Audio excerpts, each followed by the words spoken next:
Hi there, my name is Tercy Engelhardt, and I want to welcome you to the Unreasonably Grateful podcast, Living in Grace by Choice. So, whether this is your first time or I forget what it is, but I think it's like 289th time of listening in, I'm grateful that you're here.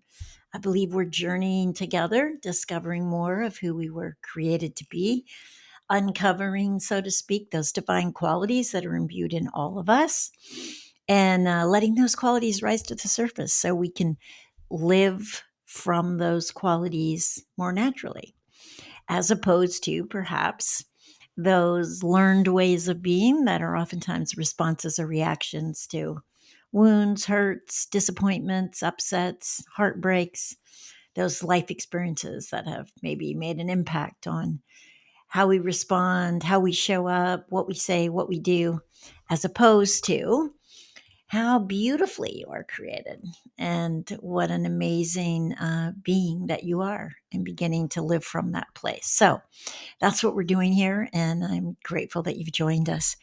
So remember, I don't have your answers. I'm simply sharing from my soon to be 40th year of recovering from living an addictive lifestyle for 20 years, struggling with the healing from teenage sexual abuse and then an eating disorder, or that addictive lifestyle that you may have experienced. You may know someone who experiences it or had experienced it. And it's that, it's like you're living in fight or flight. There's a mistrust.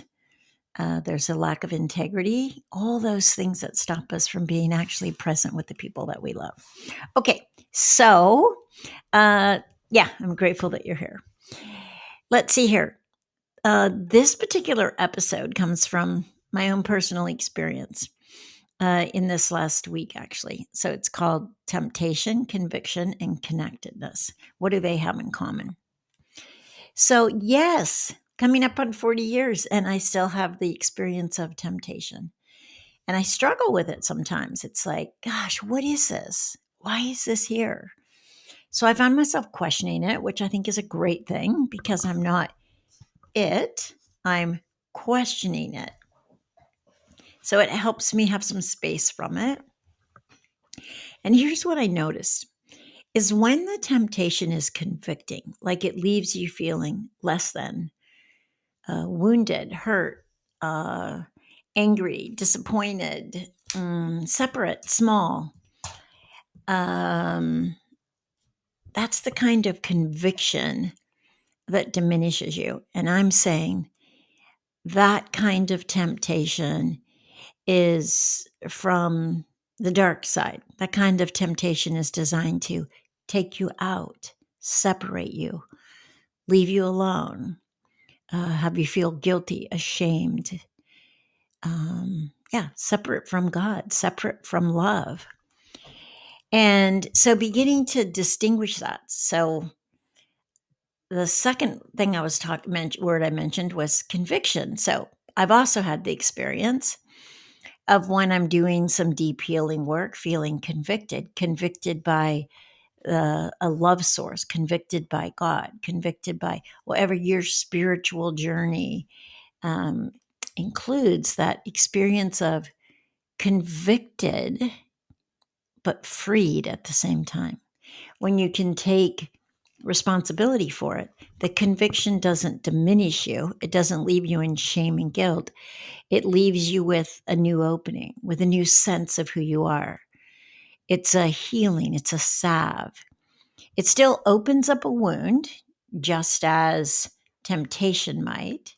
And one of the things about temptation is when you give in to the temptation, that dark demonic conviction gets stronger, and you're less likely to resist the temptation next time.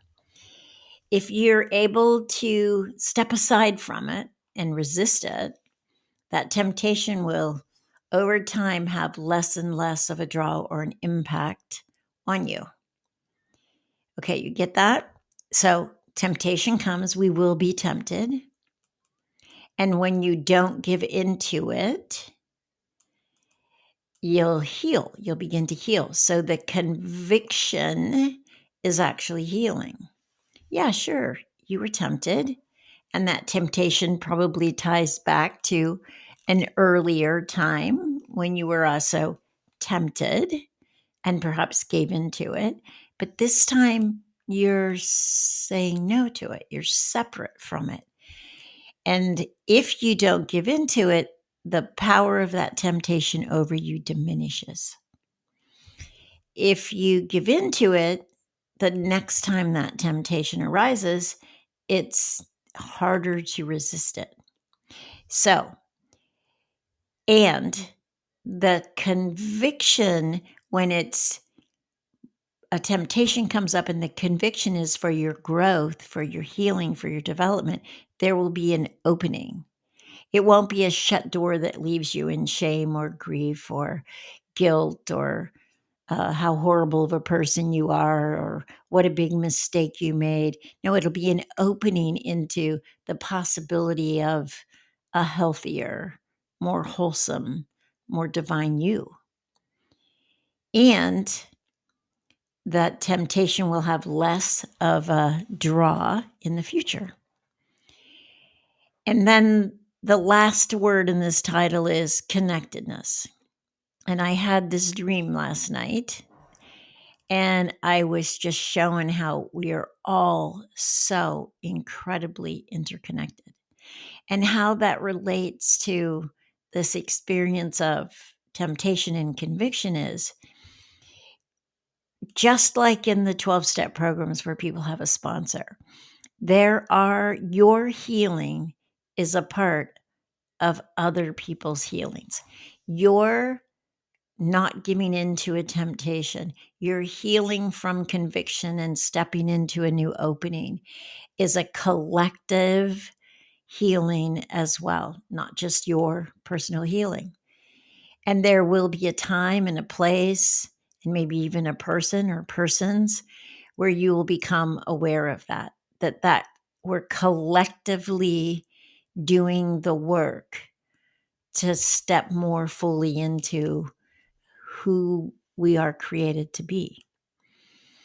Just like when you're in the presence of a person who is able to embody more love and share more love, you are a recipient. You feel and experience that yourself because that person has. When you are in the presence of somebody who has resisted temptation and has stepped into the newness of who they are, you will experience that. And that will have an impact on you. It'll give you hope or inspiration or insight, move you closer to the truth of who you are. You may see yourself in that person. Okay, so I'm going to go back through those again. So you will be tempted. And particularly those of you who are perhaps participating and dealing with some addiction, whether it's like a family issue, a personal issue, um, food, body, health, wellness, divorce, anger, betrayal, denial, whatever it is, whatever you're healing from, you will be tempted. And when you don't give in to that temptation begins to lose its power over you. And if you give in to that temptation, it'll be more difficult to resist it next time. So you're building up your muscle because it will present itself again and again.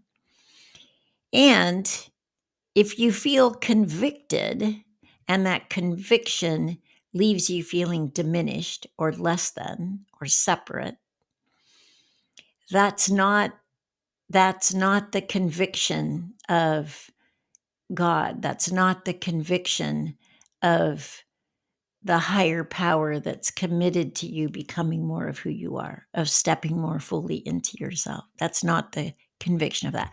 That conviction will leave an opening, and it'll leave an opening where you can step more fully into how amazing you are, how incredible you are, the opportunity of being you. And the interconnectedness of us is, yes, we're all doing our own work. Yes, yes, yes, we are. And it's part of a collective healing. And as I said, just like in 4 steps, people have sponsors. There are people in your community who can support you, who you can participate with, who can be, an encourager or an inspiration. And you can be that for others as well. Because while this is a very personal process, it's also a community or a collective process. And when one of us heals, all of us heals. So take a look this week and see if you can't see how these 3 things play out in your own life and what the impact and experience of it is. And remember, part of looking at what we share together here, part of looking at through the week until the next episode is it's an ongoing process to heal. It's not over. There's always more. As I get into 40 years, which I can't even believe, there's still more. There's always more because we're building. We're not fully embodying that divine, amazing being that you are, healing from some of the loss and the hurt and the separation that we feel. Okay? So take that on this week: temptation, conviction, and connectedness. And I will be here next week. And I look forward to seeing you then. Have a great week. We keep by the ones who circle round to tend these fires.